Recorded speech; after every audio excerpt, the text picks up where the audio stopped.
దినవృత్తాంతములు మొదటి గ్రంథము 28వ అధ్యాయము. గోత్రముల పెద్దలను వంతుల చొప్పున రాజునకు సేవ చేయు అధిపతులను, సహస్రాధిపతులను, శతాధిపతులను, రాజునకును రాజకుమారులకును కలిగియున్న యావత్తు చరాస్తి మీదను స్థిరాస్తి మీదను ఉన్న అధిపతులను, అనగా ఇశ్రాయేలీల పెద్దలనందరినీ, రాజునొద్దనున్న పరివారమును, పరాక్రమశాలులను, సేనా సంబంధులైన పరాక్రమశాలులనందరినీ రాజగు దావీదు యెరూషలేమునందు సమకూర్చెను. అప్పుడు రాజైన దావీదు లేచి నిలువబడి ఇలాగు సెలవిచ్చెను: నా సహోదరులారా, నా జనులారా, నా మాట ఆలకించుడి. యెహోవా నిబంధన మందసమునకును మన దేవుని పాదపీఠమునకును విశ్రమ స్థానముగా ఉండుటకు ఒక మందిరము కట్టించవలనని నేను నా హృదయమందు నిశ్చయము చేసుకొని సమస్తము సిద్ధపరిచితిని.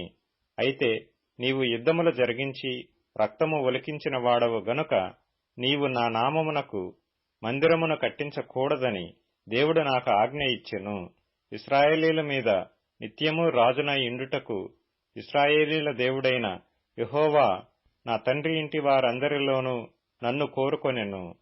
ఆయన యూదాగోత్రమును, యూదాగోత్రపు వారిలో ప్రధానమైనదిగా నా తండ్రి ఇంటిని, నా తండ్రి ఇంటిలో నన్నును ఏర్పరచుకొని నాయందు ఆయన దయచూపి ఇశ్రాయేలీల మీద రాజుగా నియమించియున్నాడు.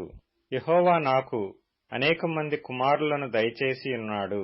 అయితే ఇశ్రాయేలీల పైని యెహోవా రాజ్య సింహాసనము మీద కూర్చుండుటకు ఆయన నా కుమారులందరిలో సొలొమోనును కోరుకొని ఆయన నాతో ఈలాగు సెలవిచ్చెను: నేను నీ కుమారుడైన సొలొమోనును నాకు కుమారునిగా ఏర్పరచుకొని ఉన్నాను.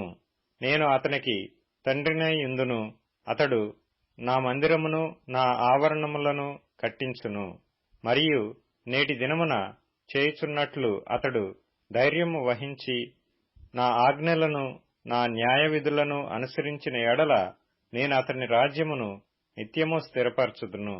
కాబట్టి మీరు ఈ మంచి దేశమును స్వాస్థ్యముగా అనుభవించి మీ తరువాత మీ సంతతి వారికి శాశ్వత స్వాస్థ్యముగా దానిని అప్పగించున్నట్లు మీ దేవుడైన యెహోవా మీకిచ్చిన యాజ్ఞలన్నీయు ఎట్టివో తెలుసుకొని వాటిని గైకొనుడి అని యెహోవా సమాజమునకు చేరిన ఇశ్రాయేలీలందరూ చూచుచుండగను, మన దేవుడు ఆలకించుచుండగను నేను మిమ్మును హెచ్చరిక చేయుచున్నాను. సొలొమోనా, నా కుమారుడా, నీ తండ్రి యొక్క దేవుడైన యెహోవా అందరి హృదయములను పరిశోధించువాడును, ఆలోచనలన్నిటినీ సంకల్పములన్నిటినీ ఎరిగినవాడునై ఉన్నాడు. నీవు ఆయనను తెలుసుకొని హృదయపూర్వకముగాను మనఃపూర్వకముగాను ఆయనను సేవించుము. ఆయనను వెదకని ఎడల ఆయన నీకు ప్రత్యక్షమగును. నీవు ఆయనను విసర్జించిన ఎడల ఆయన నిన్ను నిత్యముగా త్రోసివేయును. పరిశుద్ధ స్థలముగా ఉండుటకు ఒక మందిరమును కట్టించుటకై యెహోవా నిన్ను కోరుకొనిన సంగతి మనసునకు తెచ్చుకొని ధైర్యము వహించి పని జరిగింపుము. అప్పుడు దావీదు మంటపమునకును, మందిరపు కట్టడమునకును, బొక్కసపు శాలలకును, మేడగదులకును, లోపలి గదులకును, కరుణాపీఠపు గదికిని, యెహోవా మందిరపు ఆవరణములకును, వాటి చుట్టూనున్న గదులకును, దేవుని మందిరపు బొక్కసములకును, ప్రతిష్ఠిత వస్తువుల బొక్కసములకును తాను ఏర్పాటు చేసి సిద్ధపరిచిన మచ్చులను తన కుమారుడైన సొలొమోనునకు అప్పగించెను. మరియు యాజకులను, లేవీయులను సేవ చేయవలసిన వంతుల పట్టీయును, యెహోవా మందిరపు సేవను గూర్చిన పట్టీయును, యెహోవా మందిరపు సేవోపకరణముల పట్టీయును దావీదు అతనికి అప్పగించెను. మరియు ఆయా సేవాక్రమములకు కావలసిన బంగారు ఉపకరణములన్నిటినీ చేయుటకై ఎత్తు ప్రకారము బంగారమును, ఆయా సేవాక్రమములకు కావలసిన వెండి ఉపకరణములన్నిటినీ చేయుటకై ఎత్తు ప్రకారము వెండిని దావీదు అతనికి అప్పగించెను.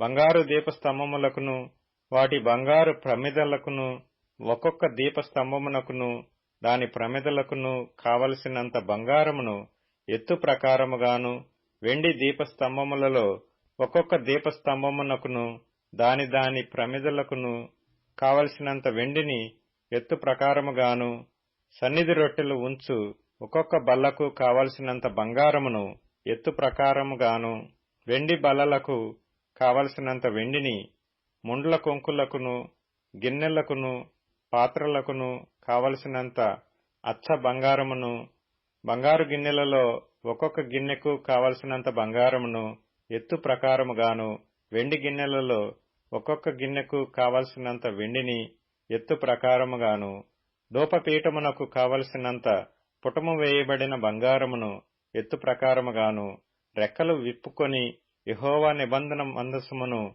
కప్పు కెరూబుల వాహనము యొక్క మచ్చునకు కావలసినంత బంగారమును అతనికి అప్పగించెను. ఇవి అన్నియూ అప్పగించి, యెహోవా హస్తము నా మీదికి వచ్చి ఈ మచ్చుల పని అంతయు వ్రాతమూలముగా నాకు నేర్పెను అని సొలొమోనుతో చెప్పెను. మరియు దావీదు తన కుమారుడైన సొలొమోనుతో చెప్పినదేమనగా, నీవు బలము పొంది ధైర్యము తెచ్చుకుని ఈ పని పూనుకొనుము, భయపడకుండుము, విరవకుండుము. నా దేవుడైన యెహోవా నీతో కూడా నుండును.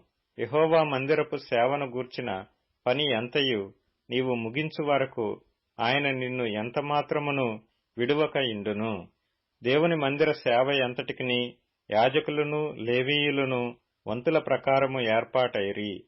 నీ యాజ్ఞకు బద్ధులై ఉండి ఈ పని అంతటిని నెరవేర్చుటకై ఆయా పనులయందు ప్రవీణులైన వారును, మనఃపూర్వకముగా పనిచేయువారును, అధిపతులను, జనులందరూ నీకు సహాయులగుదురు.